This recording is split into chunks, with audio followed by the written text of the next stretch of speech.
Immersion. Un reportage de Radio Présence. Mais comment faire pour être heureux ?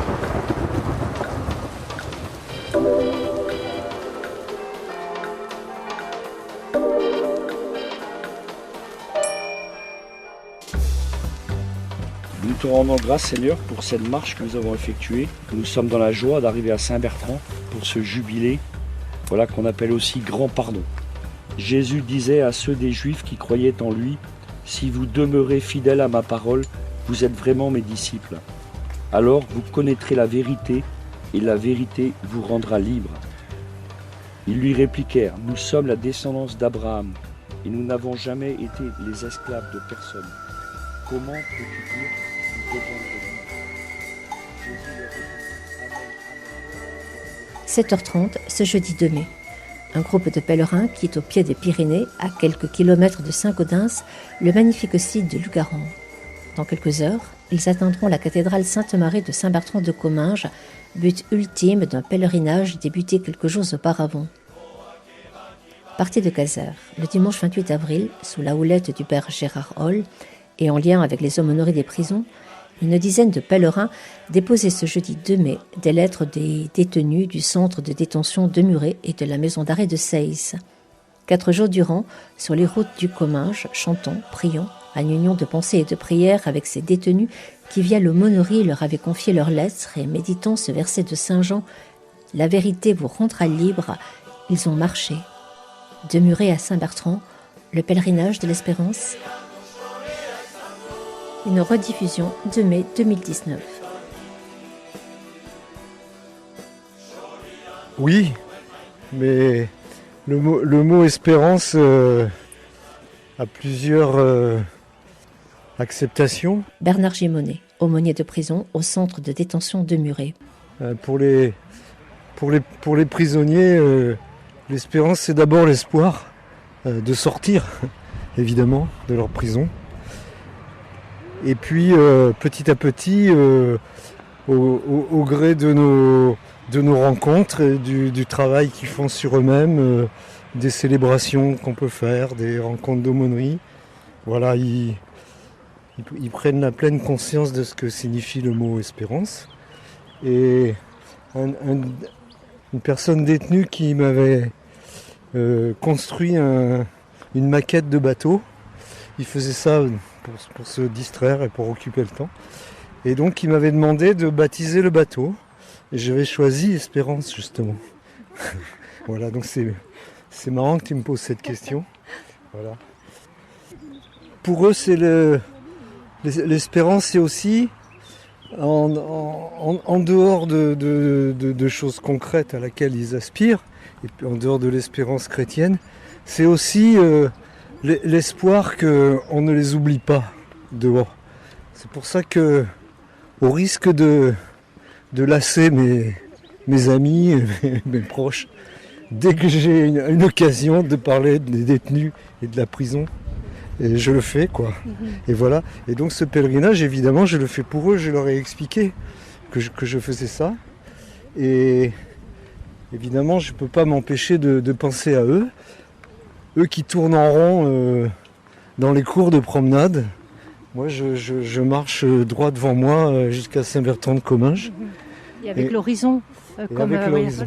Alors, la privation de liberté, c'est aussi la privation d'horizon. Oui, je suis content que tu me dises ça parce que c'est effectivement quelque chose qu'on n'imagine pas. Bon, on se rend bien compte, prisonnier, je peux pas aller où je veux, je suis enfermé dans une cellule, ça les gens arrivent à peu près à l'imaginer. Mais ce qu'on n'imagine pas, c'est que où que se porte ton regard, il y a un mur, quoi. Et ça, c'est ça peut être très difficile à vivre à la longue, même si au début c'est insidieux, quoi, comme chose, comme sensation, mais ça va jusqu'à provoquer des troubles visuels. Bon, on s'écarte un peu de l'espoir là, mais oui, la lettre, c'est vraiment quelque chose d'important parce que c'est quand même le premier lien qu'il a avec l'extérieur. Et donc là, c'est aussi un moyen de faire sortir leur cri de souffrance et d'espoir, ou voire d'espérance, pour dire, ben voilà, première chose que des gens m'ont dit, que quand je suis arrivé, de toute façon, tout le monde s'en fout de ce qui nous arrive.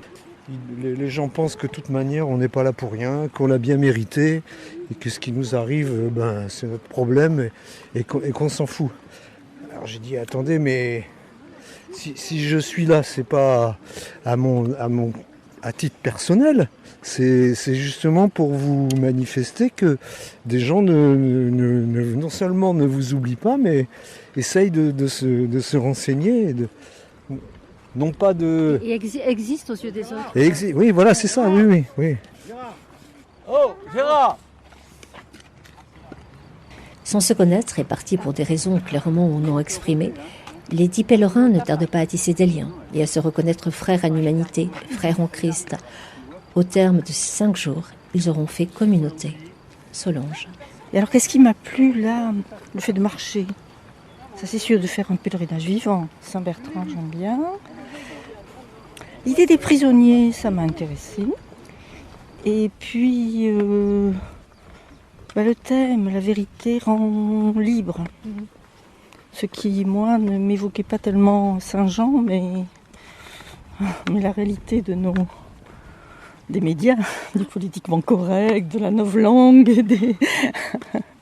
de nos prédicateurs médiatiques. Voilà. Et pendant le trajet, j'ai resitué cette phrase dans Saint-Jean et j'essaie de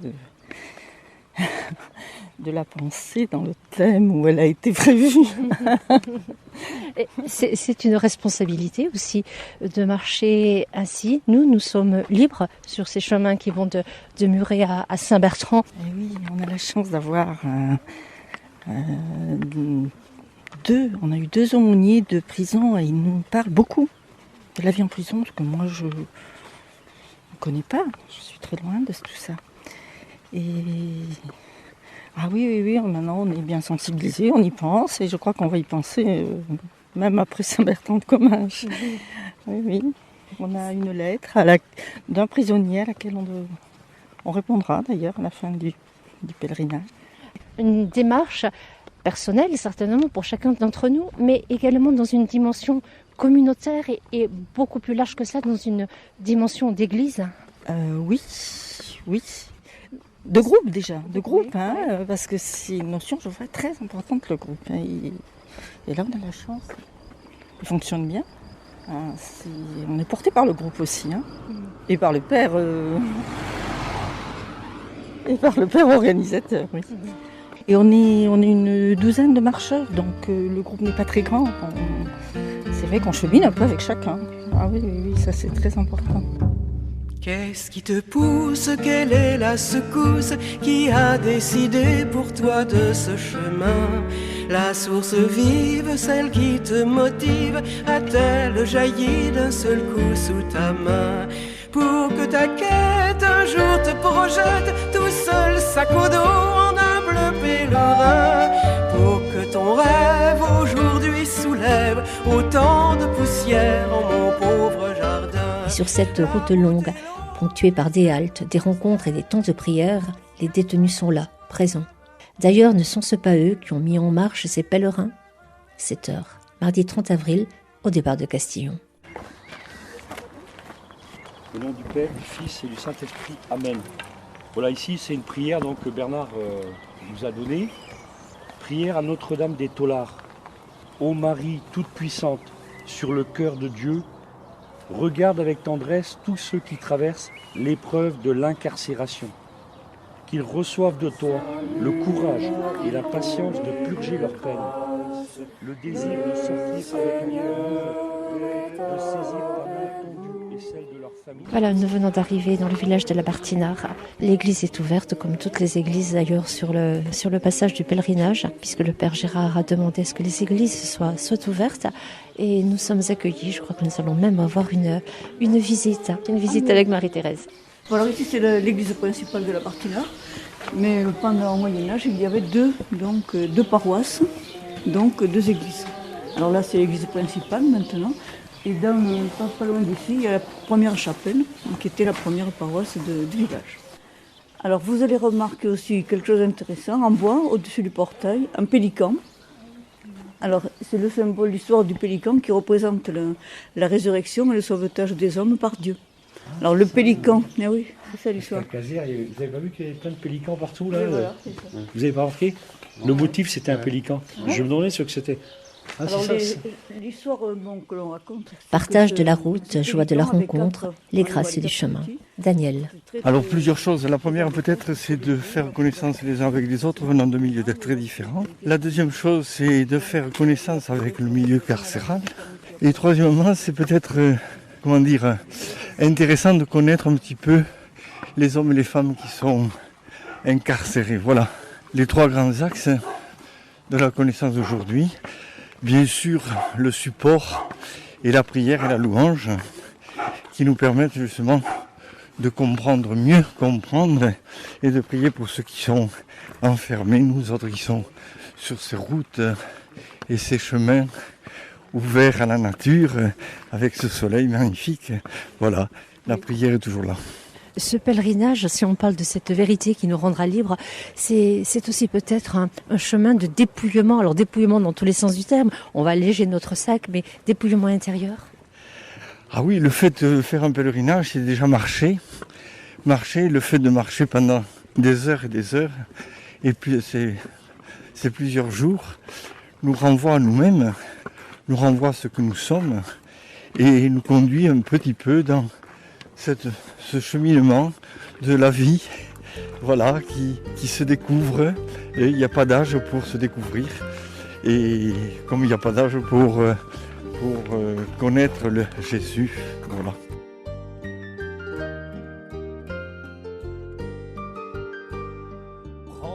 Mariette, tout à l'heure, c'était ce matin, nous cheminions côte à côte, et vous me disiez, ce pèlerinage, il y a quelque chose d'étrange, il me décentre. Oui, parce que, comme je vous disais ce matin, quand on part en pèlerinage ou quand on part en retraite, en général, c'est un peu avec l'idée de prendre un temps de recul, un temps de relecture de sa vie, un temps pour soi. Et là, donc j'étais partie sur le thème du pèlerinage, la vérité vous rendra libre. Et j'étais prête à examiner tous mes liens, mes contraintes, etc. Et je savais aussi qu'il y avait une dimension de prière pour les prisonniers, mais ça a pris vraiment une dimension que je n'attendais pas du tout. Et pour finir, de parler tous les jours de la prison de Sey, c'est la prison de Muret, des prisonniers, de leurs conditions de vie, de parler avec des aumôniers qui n'arrêtent pas de les visiter. Je suis complètement décentrée, c'est-à-dire que ce n'est pas un pèlerinage pour moi, ma relation à Dieu, ma relecture de vie. C'est vraiment marcher pour prier, pour penser, pour accompagner, pour se laisser transformer par l'idée qu'il y a des gens qui sont détenus, qui sont en prison, qui vivent autrement, qui vivent autre chose et qui pourtant sont exactement comme nous. Voilà, oui, c'est un pèlerinage qui me décentre et qui me déplace. Et ils sont réellement là à travers leurs paroles, à travers leurs mots, parce que ce sont ces mots qui nous accompagnent chaque jour. D'abord, ils sont là à travers leurs aumôniers, parce que ce sont quand même des hommes qui vivent avec eux beaucoup, qui passent beaucoup de temps avec eux, et qui sont tellement pleins de leur vie qu'ils témoignent beaucoup, qui nous racontent leur histoire, qui nous les font vivre. Et puis ensuite, ils nous ont apporté des lettres qu'ils ont écrites pour nous, sachant la démarche qu'on faisait. Et où ils nous disent, par exemple, c'est la lettre qu'on a lue ce matin, c'est un prisonnier qui dit « Je sais que j'ai fait le mal, je sais que je suis un démon, on m'associe au diable. Eh ben, moi, je voudrais changer ma vie, je sais que le Seigneur va m'accueillir autrement. Priez pour moi. » Ça me touche. Nous sommes sous un tunnel. Ça y est, nous retrouvons le grand ciel bleu. Pèlerinage de l'espérance, pèlerinage de l'espoir pour ces détenus. Pèlerinage aussi de la louange, tout simplement. C'est plus facile de louer sous un grand ciel bleu, avec les fleurs du printemps, avec un cheminement qui est quand même beau, que la nuit dans une cave ou en prison. Et quand on voit, quand on vit, quand on lit que ces hommes-là, même en prison, même entre quatre murs, arrivent à louer, arrivent à remercier, ça nous déplace un peu, parce que moi j'aimerais bien aussi être capable de louer et de prier dans une cave ou la nuit en prison. Père Gérard, alors nous cheminons, nous pèlerinons depuis quelques jours entre Muret, depuis Toulouse et Saint-Bertrand de Comminges. Quel est le lien, quelle est l'histoire justement entre le départ de ce pèlerinage et puis l'arrivée ? Disons que quand j'étais séminariste, je suis allé à Saint-Bertrand. Voilà, et puis pour un jubilé. Et ce qui m'a frappé, c'est que l'événement du jubilé, c'est la libération de Sanche Para, qui était un bandit qui était prisonnier à Barcelone, dans une prison. Et voilà, et Saint-Bertrand était mort, et du vivant de Saint-Bertrand, il lui avait dit voilà, un jour je te le rendrai. Si toi tu rends les bœufs aux gens du pays, je te le rendrai. Et donc en fait, Saint-Bertrand l'a libéré de prison. Et donc je me suis dit, tiens, c'est bizarre. Et puis après, j'ai vu qu'il y avait Saint-Benoît-Joseph Labre qui est passé par là, qui a fait 3 jours de prison aussi, qui était innocent et qui a été libéré au bout de 3 jours. Donc je me suis dit, tiens, c'est bizarre, il y a plusieurs événements qui convergent vers Saint-Bertrand de Comminges, pèlerinage pour la libération des prisonniers. Voilà, donc après j'ai décidé je me suis dit, tiens, un jour peut-être je ferai un petit pélé pour la délivrance, quoi, plus largement, pas seulement des prisonniers, mais de toutes les addictions qu'on peut avoir. Oui, parce que le fondement, je veux dire, de ce pèlerinage, ce verset de l'évangile qui nous accompagne, c'est la vérité nous rendra libres. La vérité nous rendra libres, ceux qui sont derrière les murs à Muret-Ossèze, mais nous aussi qui sommes ici, libres de marcher sur ces routes du Comminges. Oui, tout à fait. Donc l'idée, c'est justement d'être délivrés, hein, pour retrouver cette liberté des enfants de Dieu. Voilà, et bien sûr, c'est quelque chose qu'on passe notre vie à grandir dans cette liberté, hein, en connaissant le Christ. Petit à petit, lui nous rend libres, voilà, et nous conduit à l'accomplissement de ce qu'on est, en fait, finalement. C'est donc aussi un chemin de dépouillement, c'est quelques jours, c'est un chemin de dépouillement. Bah oui, enfin, quelque part, nous sommes les instruments les uns des autres pendant ce petit pélé.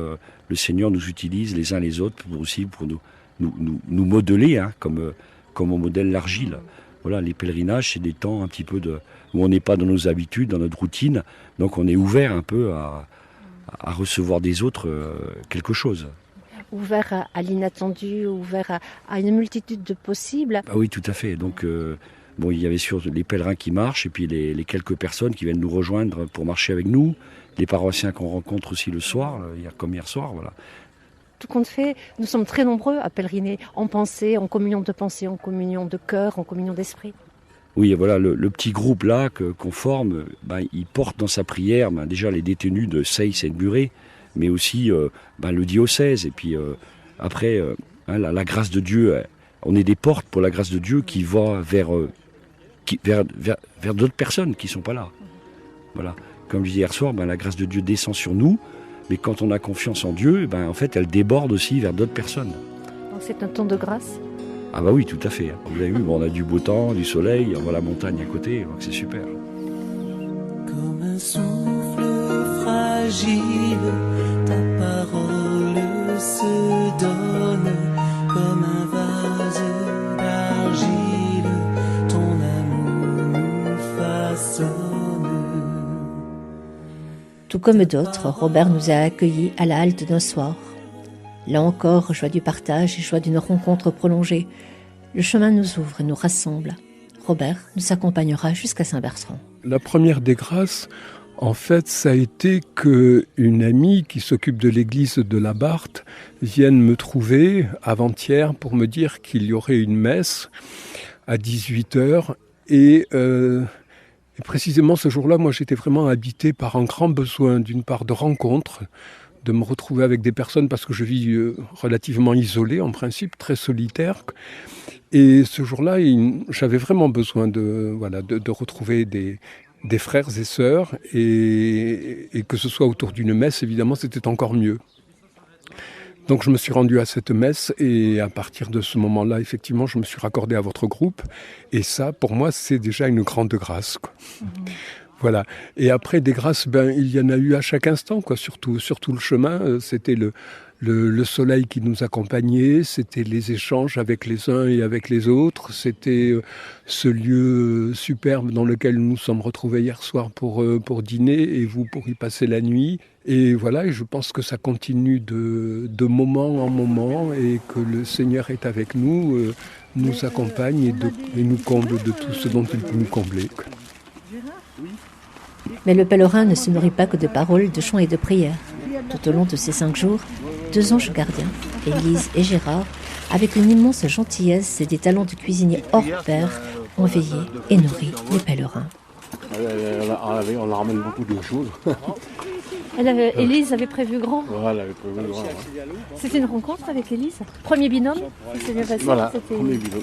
Vous êtes venu de loin et de Lyon, je crois. Ouais. Moi, je suis là pour aider. Puis depuis que je suis à la retraite, je fais ça. Je remercie le Seigneur de m'avoir donné Élise et Gérard, parce que l'intendant, c'est le socle du Pélé. Père Gérard. Le reste est facile. Après, le plus dur, c'est ça. Parce que c'est un travail de service, il faut de l'abnégation. Alors Élise, c'est le dernier moment, c'était le dernier repas à préparer? Oui. Là, tu enregistres. Hier soir, vous êtes resté longtemps. C'était une soirée en cuisine. En cuisine, oui. Bon, on a voulu bien faire. Le poulet était grillé à petit feu, que ça soit cuit à point. Donc, tout s'est bien passé.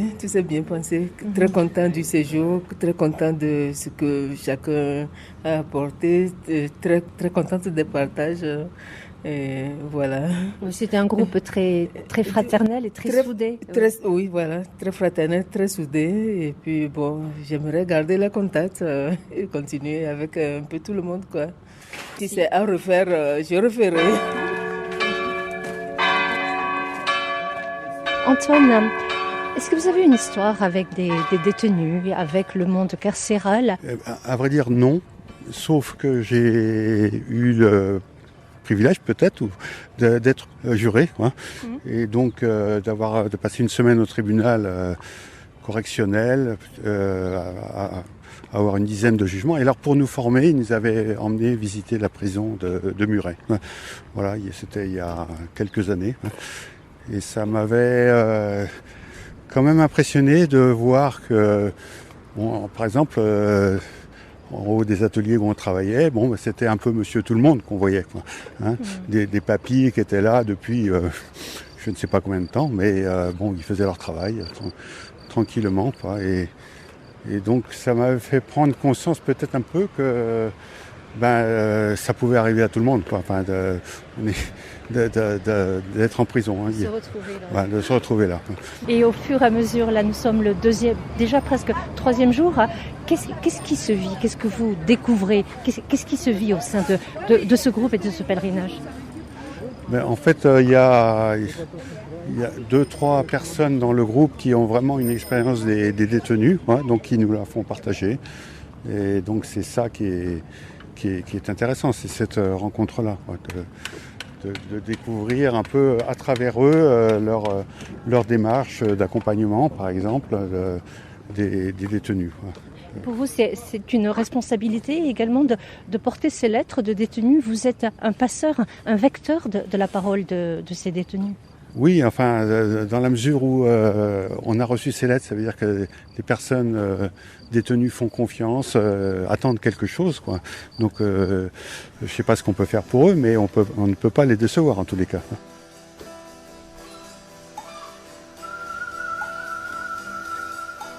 Roger, et quelle est votre relation et votre histoire avec Saint-Bertrand? Je n'ai pas d'histoire particulière avec Saint-Bertrand, simplement que j'aime marcher. Donc j'ai voulu voir un peu ce pèlerinage, ce que c'était, c'est tout. Mais ça aurait été pour aller à un autre lieu, 5 jours de marche, et c'est surtout la marche. Et la marche comme ça en tant que pèlerin. Et est-ce que c'était également cette thématique, nous qui sommes libres de marcher, aller porter la parole de ces prisonniers jusqu'à Saint-Bertrand?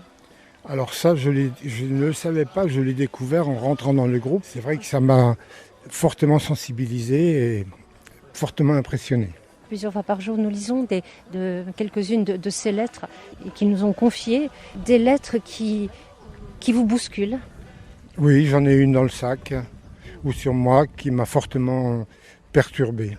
Mais je n'en dirai pas plus, parce que c'est trop personnel. C'est très prenant de voir que, malgré enfermé, comme me disait le prêtre à la messe ce matin, mais délivre-nous du mal, c'est tous les jours qu'ils y pensent.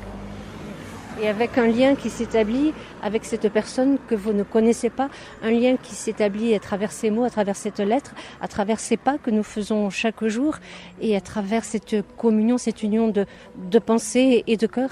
C'est un lien, oui, qui s'est créé encore hier, de plus qu'on s'est passé chacun les lettres qu'on avait eues en charge, et de voir le thème qu'ils abordaient dedans, c'est très très poignant.